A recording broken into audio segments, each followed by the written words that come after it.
Jadi presiden menyatakan bahwa memang ini forum tertinggi dunia dan ini dalam tanda petik bisa lebih punya gaung dan gaungnya ini bisa sedikit lebih tinggi dari APEC terakhir ya. Kalau kita bicara sesama global, APEC agak sedikit tenggelam dibandingkan G20 forum. Dan Indonesia membuktikan dengan membuat baru pertama G20 Beyond Narasi. Jadi bukan hanya yang kita targetkan 37 paragraf, tetapi ada deliverables. Nah, strukturnya mungkin seperti ini, Pak. Jadi ada pembukaan, ada masalah food security, kemudian ada energy transition, health architecture, digital transformation, kemudian stronger recovery, ada finance, trade, investment, industry, kemudian closing dan annex. Jadi ini yang kita akan dorong.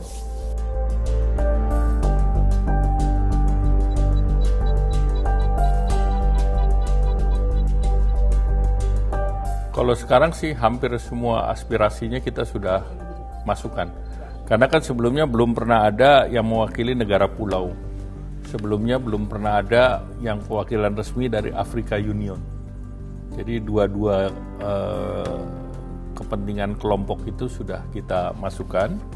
Dan juga dalam bentuk deliverables itu mereka juga nyari gitu, yang beyond narasi. Karena mereka kan dalam tanda petik bukan menjadi bagian dari G20, tapi sebagai undangan. Nah tentu mereka berharap mendapatkan benefit dari kehadiran mereka. Dan bagi Indonesia juga penting, terutama yang sektor kesehatan, dan yang kedua ya ketersediaan vaksin, Pak. Nah vaksin ini kan terjadi ketidakadilan vaksin antara negara berkembang dan negara negara Afrika misalnya. Mereka kan availability-nya menjadi tidak ada karena mereka pertama dananya terbatas, kedua tidak punya fasilitas produksi dari vaksin, sehingga itu menjadi di nomor 2 kan dibandingkan negara-negara yang di sini. Nah, sedangkan pandemi ini kan belum tentu cuman COVID, ada kemungkinan pandemi-pandemi yang lain, dan COVID itu menjadi terus panjang juga karena Afrika tidak optimal dan banyak strain munculnya dari sana.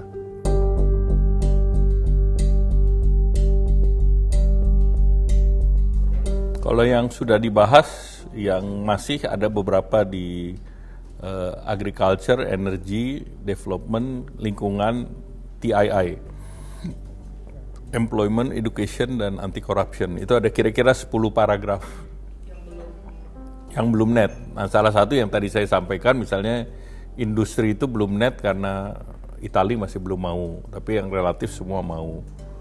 Nah, kemudian di beberapa hampir sama lah. Namun yang paling kunci kan ada yang terkait dengan finance track, itu akan kita masukkan.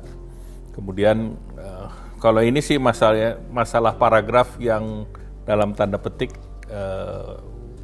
dari segi optimisme bakal dicapai, karena ini masalah tim-sim aja lah. Masalah perumusan dan kata-kata redaksional gitu, bukan substansial. Tapi yang substansial hanya yang terkait dengan geopolitik aja. Tetapi karena itu akan ditaruh di paragraf 1, nah ini yang menjadi stumbling block.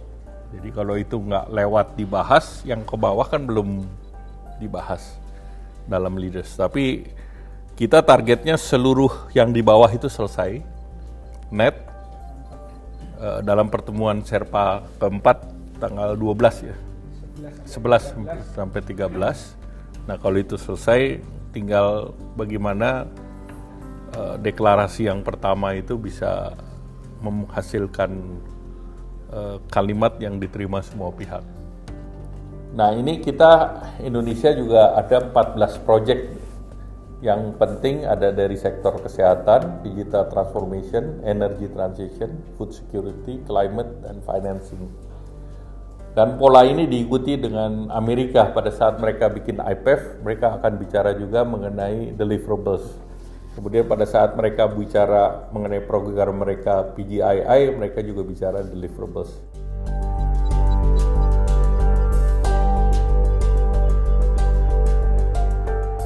Jadi kita bilang optimisme itu terjadi karena G7 komit mendukung plus kehadiran daripada leaders G7 plus kan.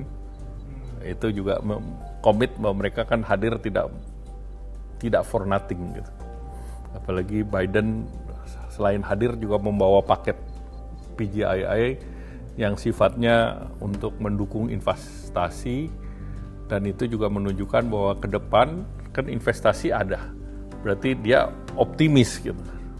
Investasi kan diberikan kepada orang yang optimis terhadap ekonomi region, dan memilih untuk melaunch di Indonesia ini kan jadi satu simbol. Kan pilihan ada, bisa di launch di APEC meeting karena dia akan menjadi pemimpin APEC, tapi dia pilih di G20.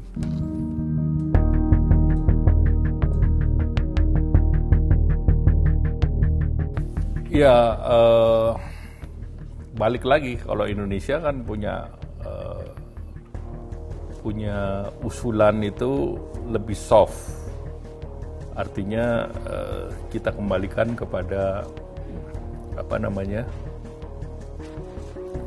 kembalikan kepada intinya. Tetapi terkait perang, ya mungkin kata-katanya bukan condemn, concern atau apalah yang lebih halus lah.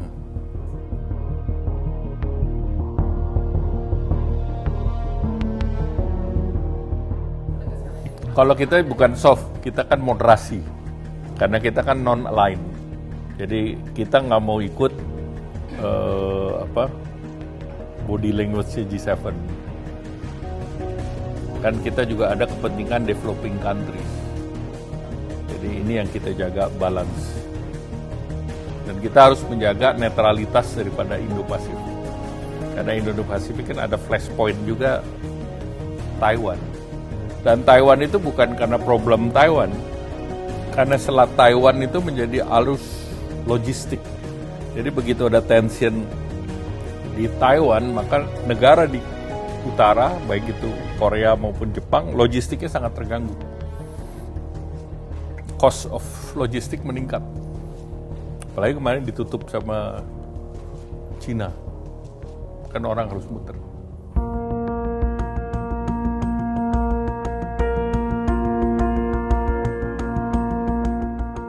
Kami berharap bahwa kehadiran dari 2.500 delegasi, nanti hampir 38 pimpinan negara dan lembaga, ini merupakan penghelatan G20 terbesar, dan berharap bahwa ini bisa berjalan secara damai dan membawa kesejukan sesuai dengan Trihita Kirana, dan salah satu unsurnya adalah happiness.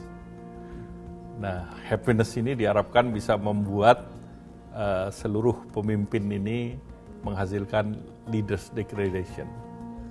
Dan leaders declaration ini selain juga baik untuk dunia ke depan yang lebih damai, dengan semangat Trihita Kirana lebih damai, lebih ramah terhadap lingkungan juga, dan juga tentu membalans dari kepentingan negara besar dan negara berkembang. Ini adalah G20 yang dipimpin oleh Indonesia sebagai jembatan antar kepentingan berbagai pihak tersebut. Dan untuk pertama kali G20 ada deliverables, sehingga ini akan men-set agenda baru ke depan terkait dengan pertemuan-pertemuan G20, bahkan dalam kegiatan multilateralisme sendiri. Dan multilateralisme adalah sebuah hal yang perlu kita revitalisasi. Terima kasih.